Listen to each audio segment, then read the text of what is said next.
everyone, and welcome to another episode of At Home on the Virtual Couch, our spin off show of On the Couch. We've been doing this show for 11 years, and I never worry about running out of guests because I'm always surprised by new fantastic talents in our community. I love this part of my job.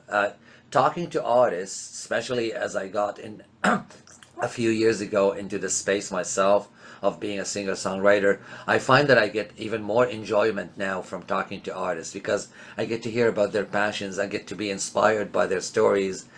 And speaking of inspiring, we please help me welcome Zuchi to the show. How are you? Hello, hello. I am good. How you doing, Antoine? How you I, guys doing? I'm doing wonderful. Okay, I'll start with this. Um, for those meeting you for the first time, how do you usually introduce yourself as an artist? I go by the name of ZOCHI. I'm an Afro-pop artist all the way from Regina, Saskatchewan, nominated for Afrobeats Artist of the Year at the Western Canadian Music Awards. I just wrapped up my tour with Julie Black early this year, performed at North by Northeast. I'm currently living in Toronto, Cool. so I'm excited for all the good things that that's going to bring. But yeah, ZOCHI, Afro-pop artist, Afro beats. Go check out my music and tune You, in. you call yourself Canada's Queen of Afropop. Uh, how did that title came about? That title was given to me by a radio personnel in 2023. I Okay. remember submitting my music to CKWR in Kitchener, Ontario, and I got interviewed by Sandra Hernine, and she started calling me the Canada's Queen of Afrobeat, the first person to tell me I reminded them of Sade. So Oh my that's how God. that came up, and I just owned it. Absolutely own it. Sade is one of my favorite artists of all time. Yes, mine too. I actually dropped a cover of No Ordinary Love a few years ago. Nice, Yeah, nice. That's dope. in a bit of a dancier version. So when I Okay. was younger, I was obsessed with her. Like everything that I was playing was Sade all the time. So Oh yeah. I'm Lebanese myself, so I'm very inspired by Middle Eastern and African beats and African energy. That's Yes, so yeah, yes. very much relates to that. You're a real Nigerian princess. I am. You I are. Okay. am. Well, that's fascinating.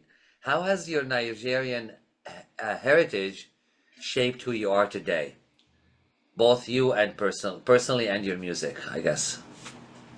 Yeah, personally, it's just growing up in an environment where you're taught to follow rules and just the way you carry yourself in the eyes of the media, and just having to be set apart already from, I guess, as a kid. Like we had so many.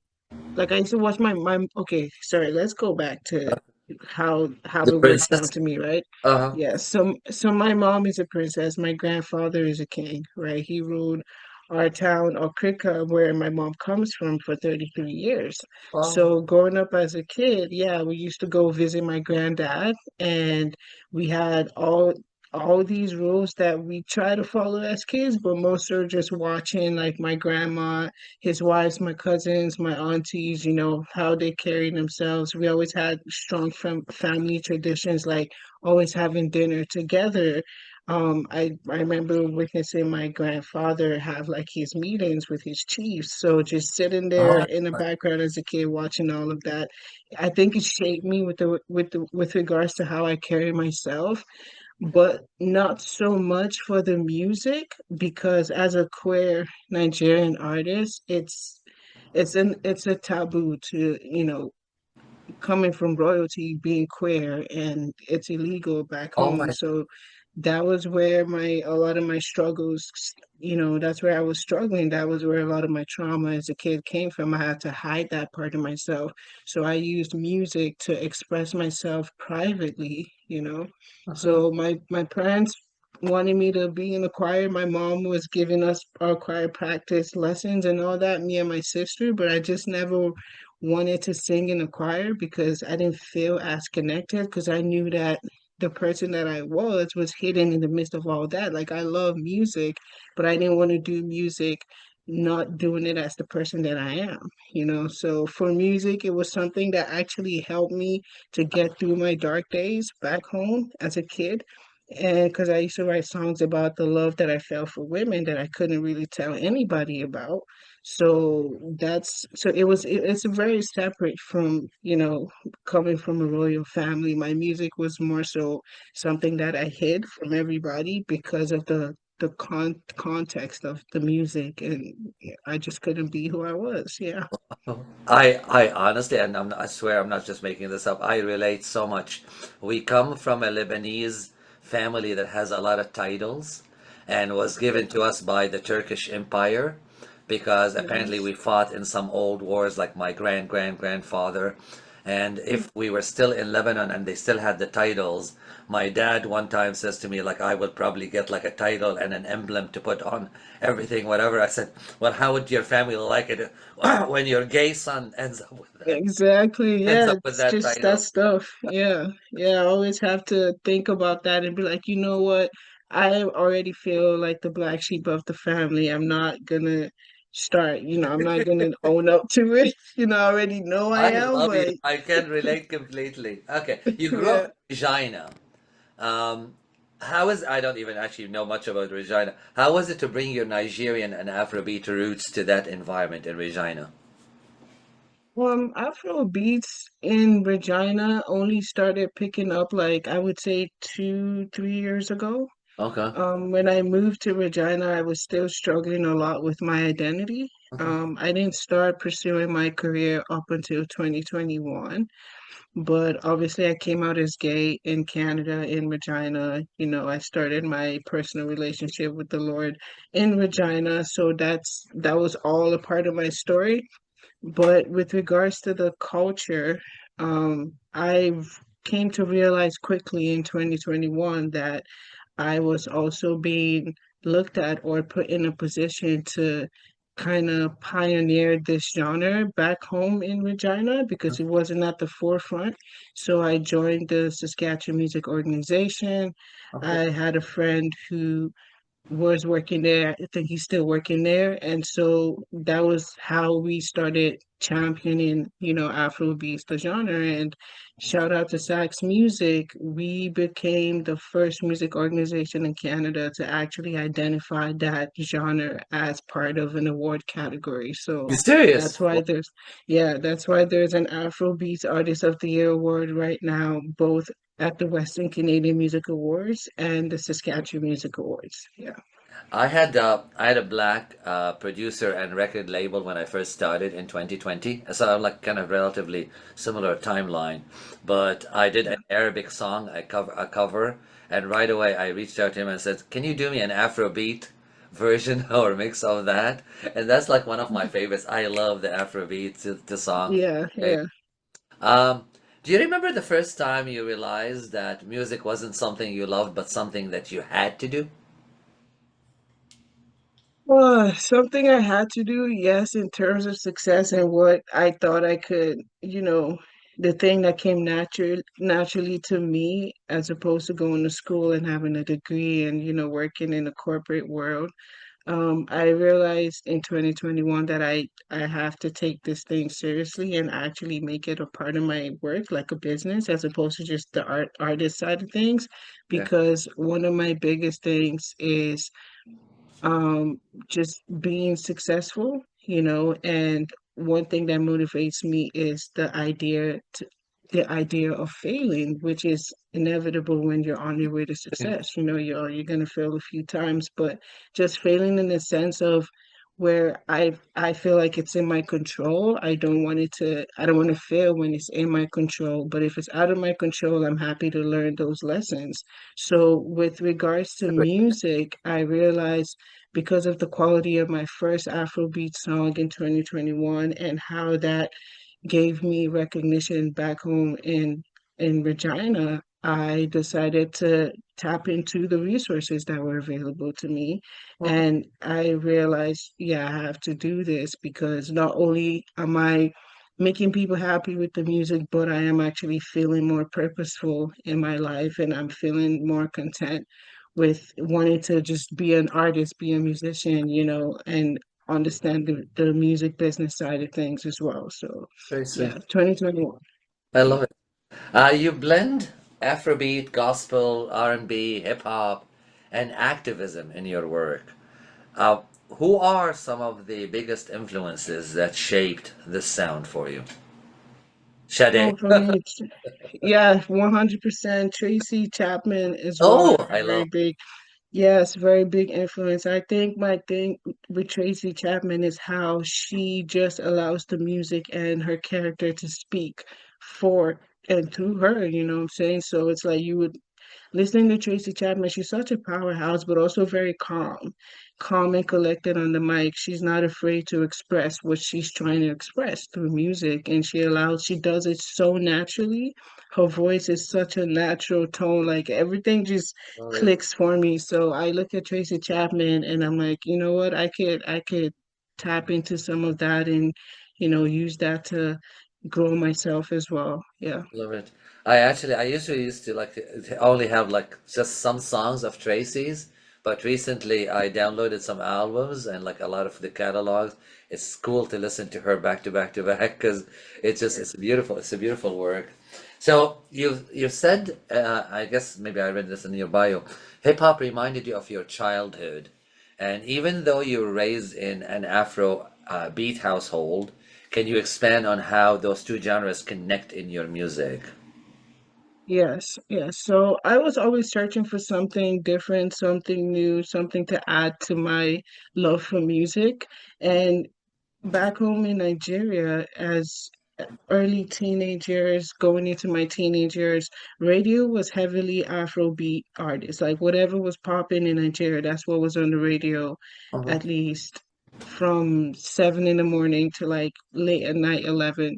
So I would wait till 12 in the morning to tune into the radio because that's when they would start playing North American music. So that's where I learned about or heard about Lionel Richie, Celine Dion, Luther Vandross, Phil Collins. I used to stay up early hours of the morning just to listen to that genre of music, and I felt something different. I felt connected in ways that only Afro beats couldn't do for me because I'm a music lover, Afro beats is my core, but at the end of the day, I love all kinds of music and I can, yes, and all I feel something just listening to, even if it's classical music, rock music, alternative punk music and all of that. So yeah, that's what I mean by I wanted to go back to my childhood because as a child, when I started writing music, it wasn't really Afro beats. I was experimenting with the sounds that I was listening to at 12 in the morning because that was the new stuff. So I'm like writing more soul type melodies, singing more pop melodies and all of that. Yeah. Yeah. I really, really love that you are very diverse in your interests. I think people get stuck into liking one Thank you. genres. I had a date one time over and he said he looked at my music library and film library and he said, "You're either completely disturbed person, oh, because you're like all over the place." It's like, you know what? Yeah, Why do I have to like one genre? I like a good exactly. music. I don't have to like something specific. So yeah, good. No, you have to be balanced. I love that for you. Thank you. Your debut EP, African Man, Yes, yes. African Man Fairy Tale, hit number one on the campus chart. What did that moment mean for you? Oh wow, I did not expect it at all, but Always. it was definitely reassuring, so reassuring and just like, okay, so definitely Afro beats is something that people can relate to, and my music is something that people enjoy for real if I'm hitting number one with the project and not just a single. So that was definitely reassuring for me, and that made me realize I need to tap into more with the radio stations, see what the community radio stations, especially, seeing as they play a lot more CanCon. So that was just a moment that inspired me a lot, added to my, again, let's do this. Let's make this a career, that added to that momentum for me. And now I'm working on my next project. So I yeah. love it. Cool. Let's switch to talking about faith and identity. You are very open about being both queer and Christian. Yeah. Something not everyone finds easy to reconcile. I know the same Yes. for me. I'm Catholic. I'm queer. So yeah. How has that journey unfolded for you? How did you manage that? Um, you know, it's not a bad thing to be a Christian, but I don't base my identity on being a Christian. You know, my identity is having a relationship with God. It's faith-based more so than religion.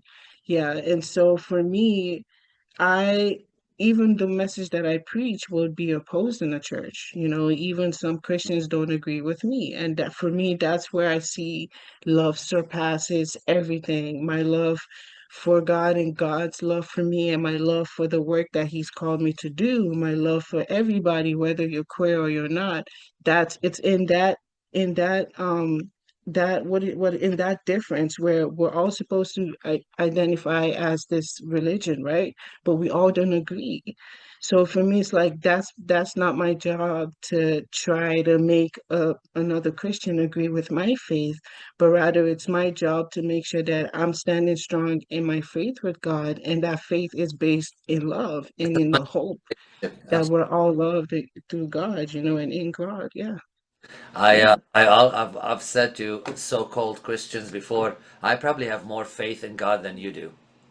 Yeah, yeah. Honestly, yeah, it's kind of interesting to see the divide in Christianity, but we don't stand divided. We stand in love, and I will always stand up for my community in that love and in that faith. And whether or not the church agrees or another Christian agrees, that's not my problem. You know, I throw it up to God and He handles that side of things. I just focus on what I'm supposed to be doing. That's beautiful. You've said queer people are ambassadors of His love. Uh, what, Yes. what do you mean by that? I mean, I think it's the coolest thing ever to come to understand that our love is not a sin and nothing that is ever done in love is a sin. And I think because of how mysterious God is, because of how you can't really understand the depth of his love or the height of his love. I think he has allowed human beings to love extraordinary, something that other people would say is not natural. We are the unnatural lovers because God is not a natural God. You know, he goes above and beyond nature.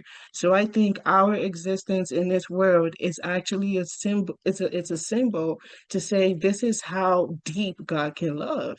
This is Beautiful. how deep love can go. It can go completely on the other side. A man loving another man genuinely, a woman loving another woman genuinely, and starting a family and trusting God to raise that family regardless of who's loving. You know, that's really what I mean by it. And I strongly believe that. I think we are. We 100% are. That's Yeah. beautiful. Very beautiful answer. Um, have you faced pushback against any of this? I have, I'm not here to bash any church or anything, but I haven't quite been to church in about 4 years now. I left the church in 2021, and it wasn't because of something that I had done, but something that they had done. You know, I came out and I got baptized in this church, and they had a sermon that was preaching against the gay people, and it was such a big deal that we actually had the queer community come out and protest in front of the church. And, I tried to have a conversation with the pastors, and he left me very hurt because I'm like, you guys knew what I was. I'm a lesbian woman. I was working on the camera, with the camera crew. I sang in the choir for a minute. I was in the children's church. I was doing all these things. And so I constantly receive pushback for my understandings of the teachings of God towards the queer community. And my walking away from the church was not done by my strength. Like I got a lot of strength and a lot of wisdom through prayer within Christ to help me understand and give me the wisdom to see that you can find God outside of the church. Some churches, God is in it. As a queer person, you can find God outside of the church. And it just depends on that obedience. Like is it because of my religion as a Christian? Is that why I should stay and go to a church that opposes my humanness? That's not godly. That's not sent from God, you know? So, yes, that has been my pushback. And even in my family, you know, I come from a Christian family, I still receive pushback from my parents sometimes. You know, they love me, they love my music. So with my parents, it's a little bit funny and tricky because I'm not sure what they're trying to do. They they don't fully accept me yet, but they kind of do. So we just don't talk about it, you know. Give But it yeah, that has been my pushback. Give it a little time. You know what? I'm pretty sure that I'm older than you, but the same similar experience. I come from an Arabic family who was born in Kuwait in a Muslim country. Like I said, so kind of we have the same dynamics, and it took them a while, but over time they softened up, and the more they saw that, Okay. the more they watched their child being more successful, me being more in tune with life, all that sort of stuff. I think at the end, to a lot of parents, that's what matters. So it just it Yeah, took my yeah. mom about 10 years of her to stop saying, "So when are you gonna get married?" It's like, stop it! Okay. I've already told you I'm Yeah, gay. Stop it. yeah, yeah. Okay, So yeah, okay. I'll keep that in heart. give Yeah. it a heart. Let's talk about your new single. Beside Yes. Me. What inspired the song? What does it mean to you personally? Beside Me. Oh, Beside Me is a queer based song. It's written in faith, you know, it's a bold um expression of my love for God and God's love for me and every other person that's just like me. It's a song that's universal. It's not your typical gospel song. You know, it's a song that exalts God and the existence and sorry, with regards to the existence of myself, my queerness, and it also exalts, you know, relationships. In verse 2, I'm still looking for the love of my life, and the love of my life is a woman. I'm always going to be looking for love, and that love for me is a woman, it's not a man. So I just wanted to write a song that showcased both sides of me, which is the queer side and the faith side, and just reconcile those two together. And hopefully, I want that song to inspire people, whether you, whatever religion that you come from. You know, I think God is universal outside of religion. He loves everybody. I So love I it. want when any queer person that listens to that song to be inspired to continue to be queer, continue to help other queer people, continue to reach out to your community in your city, or you know, ask your local music organizations, what are you guys doing for the queer community? Continue to represent for who you are, because we have a large purpose, you know, and that purpose is love. Love it. And if anybody watching is single, I'm gonna drop Zochi's contract and contacts there. Yeah, Kidding. You collaborated with Dexty on this track, and yeah.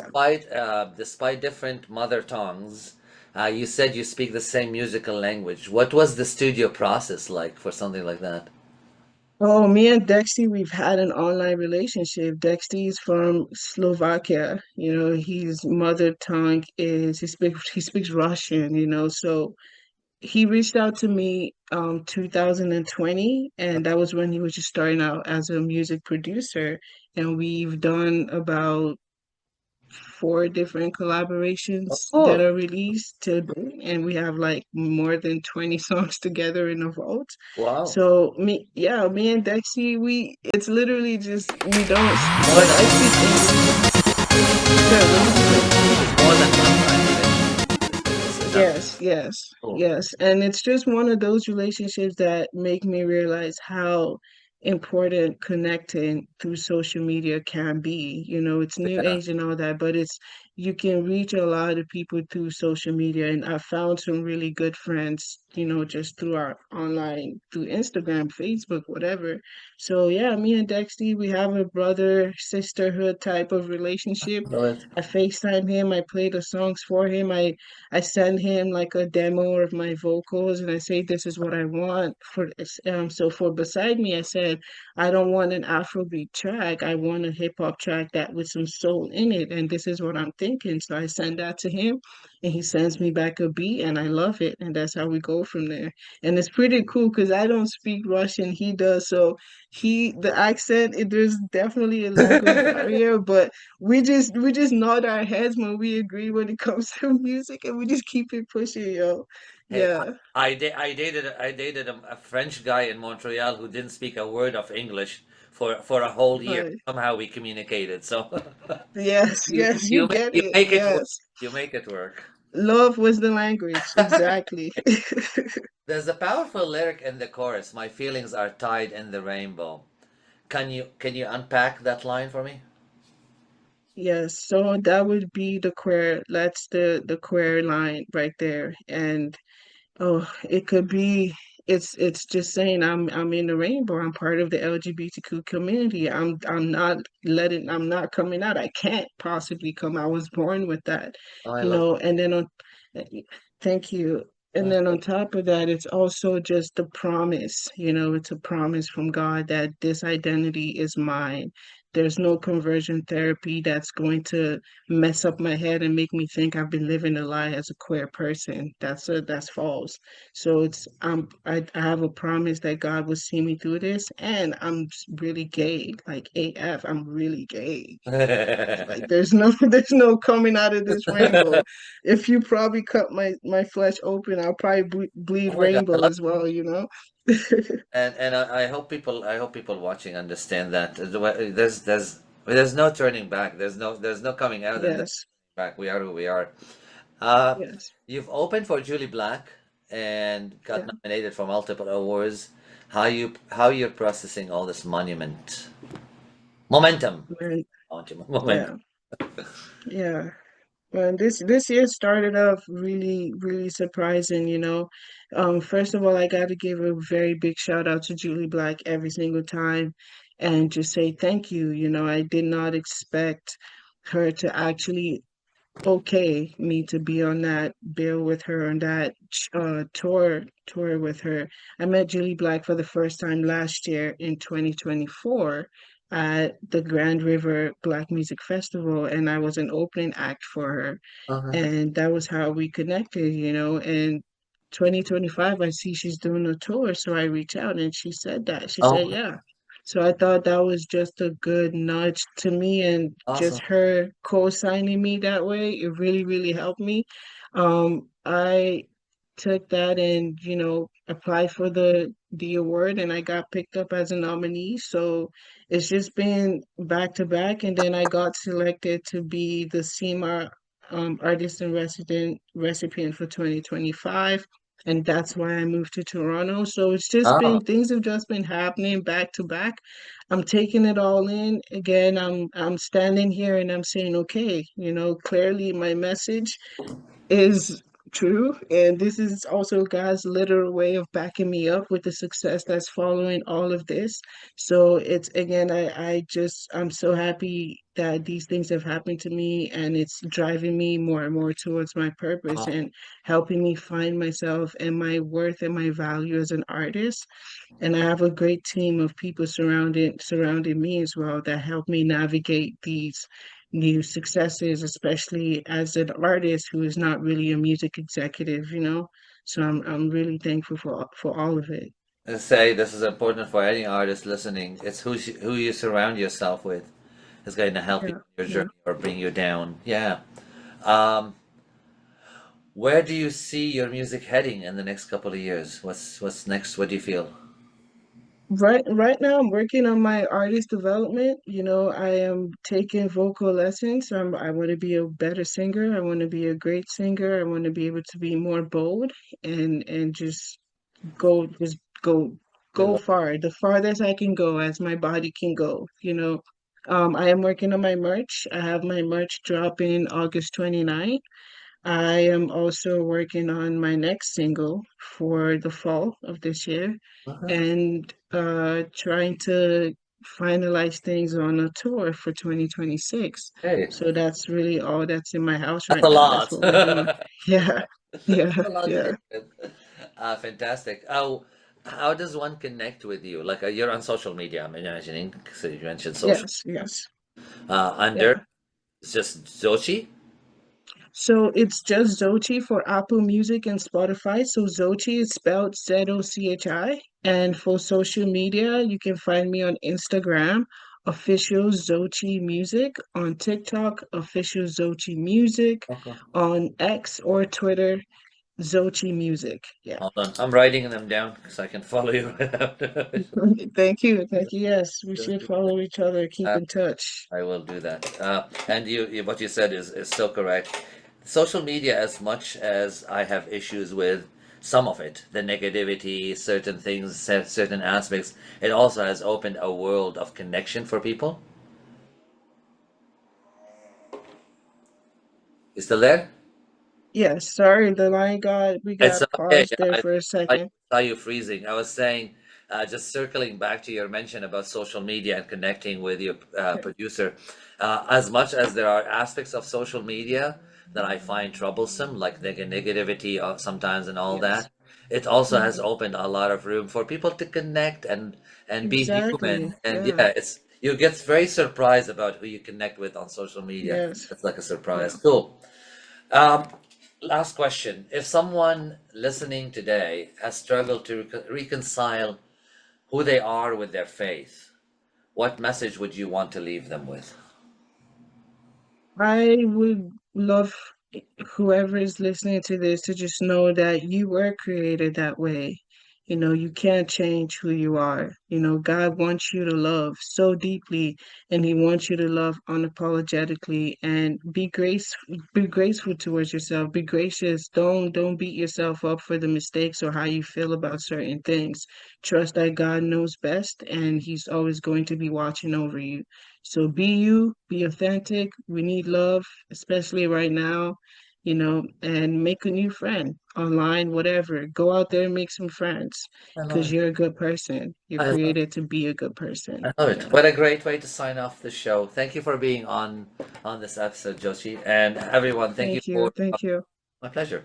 Everyone, thank you for watching. And just like she just said, value yourself, love yourself. You are loved, and we love you. Take good care and have a wonderful day.